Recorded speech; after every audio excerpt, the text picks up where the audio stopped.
বেগম জিয়াকে নিয়ে কিছু বলতে দেওয়ার সুযোগ করে দেওয়ার জন্য আমি আপনাদেরকে ধন্যবাদ জানাই। It's an honour. Great sacrifice great leader বানায়। ওই যে বলছিলাম ট্রান্সেন্ডেন্স, এটা গ্রেট স্যাক্রিফাইস ছাড়া হয় না। এবং বেগম খালেদা জিয়ার যদি জীবনটা দেখেন, এটা পুরোটাই স্যাক্রিফাইস।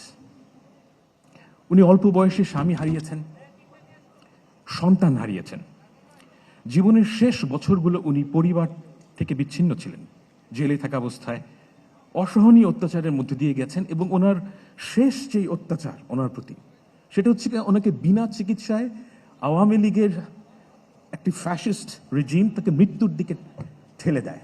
অন্য তরফ থেকে দেখেন, এটা একটা গ্রেট স্যাক্রিফাইস। এবং আমি মনে করি যে বিএনপি অনেক নেতা অনেক স্যাক্রিফাইস করেছেন, কোনো অস্বীকার করার উপায় নেই। কিন্তু বেগম খালেদা জিয়া, ওনার ত্যাগ সম্ভবত সবচাইতে বেশি। এই জায়গাটায় উনি অনন্য। বিশ্বাস করেন, উনি যে নাই, এটা আমার একটা কারণে সবচাইতে বেশি দুঃখ লাগে। যে উনি আমার কাছে মনে হয় যে একটা পুরনো পৃথিবীর শেষ প্রতিনিধি, অ্যাজ এ ওম্যান।